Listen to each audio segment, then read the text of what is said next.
Hai guys, kembali lagi bersama saya Anabel dan teman saya. Selamat datang di podcast Bersemar. Di sini kita bakalan ngobrol santai aja nih tentang berbagai hal yang pastinya relate banget sama kehidupan orang di sekitar kita. Episode kali ini kita bakal bahas mengenai belajar mengurangi keputusan impulsif, yang pastinya pernah dialami kita semua dong. Daripada penasaran, yuk dengerin podcast ini. Sebelum masuk ke pertanyaan-pertanyaan penting, saya mau tanya nih ke kamu.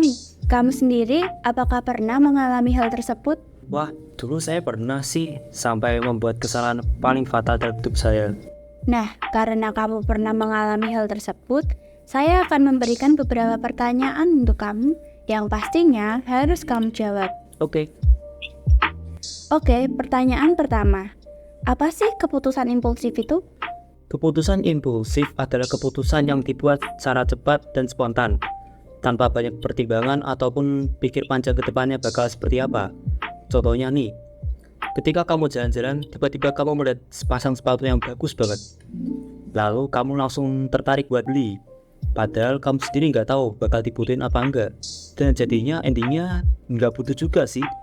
Nah, biasanya keputusan impulsif seringkali didorong oleh emosi dan dorongan nafsu sesaat.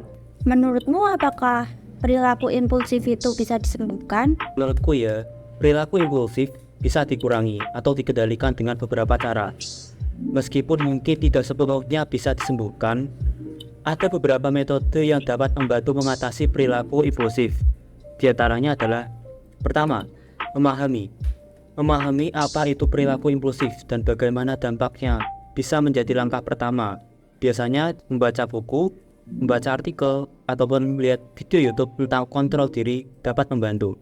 Kedua, teknik relaksasi. Metode seperti meditasi, pernapasan dalam, atau yoga bisa membantu mengurangi dorongan impulsif yang menyebabkan seseorang bisa lebih tenang dan sadar akan tindakannya. Ketiga, pengaturan lingkungan. Biasanya, metode seperti ini digunakan dengan cara menghindari situasi atau lingkungan yang memicu perilaku impulsif. Contohnya, membawa uang tunai sedikit mungkin, supaya bisa menghindari kegiatan belanja secara berlebihan. Keempat, membuat rencana atau journaling. Membuat rencana atau daftar sebelum berbelanja bisa membantu mengambil keputusan supaya bisa mempertimbangkan pilihan lebih baik. Biasanya, mengurangi perilaku impulsif memerlukan waktu dan usaha. Tetapi dengan terbiasa, seseorang bisa belajar untuk membuat keputusan yang lebih terkontrol dan bijaksana. Pertanyaan nomor 3. Apa aja sih contoh perilaku impulsif itu? Contoh perilaku impulsif bisa terbagi dua dampaknya. Yang pertama, dampak kecil, seperti belanja impulsif, yaitu membeli barang-barang yang tidak direncanakan saat berbelanja. Contohnya, pakaian, jajanan ringan, atau barang elektronik. Seperti apa ya?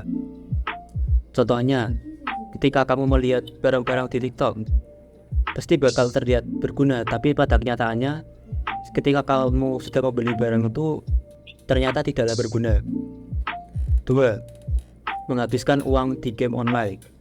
Membeli item atau fitur dalam game online tanpa pertimbangan matang bisa menjadi pedang bermata dua. Bila kamu seorang streamer game, mungkin bakal berguna sih. Bila kamu bukan seorang streamer, maka ya tidak mungkin balik modal. Terakhir, mengirim pesan tanpa pikir panjang. Biasanya mengirim pesan teks atau posting di media sosial yang terkesan berlebihan dapat mempengaruhi masa depan.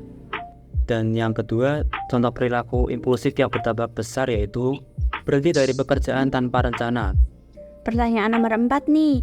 Apa aja akibat perilaku impulsif? Perilaku impulsif dapat mengakibatkan ketidakbijaksanaan dalam mengeluarkan uang. Biasanya orang-orang impulsif adalah orang-orang dengan gaya hidup boros, yang mana mudah sekali terkena jebakan keuangan seperti terlilit hutang, terkena stres, dan masih banyak lagi. Pertanyaan kelima. Menurutmu kenapa seseorang bisa bersikap impulsif? Menurut saya sih, yang pertama, ada suatu keinginan untuk mendapatkan sesuatu secara instan. Yang kedua, terpengaruh zat-zat kimia seperti alkohol, narkoba, dan yang terakhir, kurangnya pengalaman dan pengetahuan tentang dunia. atau realita itu sendiri. Pertanyaan terakhir atau pertanyaan nomor 6 nih. Bagaimana sih cara mengatasi perilaku impulsif itu? Sama seperti yang saya sebutkan tadi, mulai dari memahami, teknik relaksasi, pembuatan rencana. Namun kalau semua itu masih gagal, ya opsi terakhir adalah bisa diatasi dengan psikoterapi, bahkan obat-obatan yang diresepkan langsung oleh psikiater. Oke, dari podcast ini kita bisa simpulkan bahwa sikap impulsif tidak baik jika dilanjutkan terus-menerus, karena tindakan impulsif dapat menimbulkan konsekuensi yang tidak terduga di kemudian hari. Terima kasih sudah mendengarkan podcast kali ini di podcast Basmar. Kalau kalian ada saran atau cerita lainnya, jangan lupa komen ya. Dan jangan lupa ikuti terus podcast ini untuk cerita dan inspirasi lainnya. Sampai jumpa di episode selanjutnya.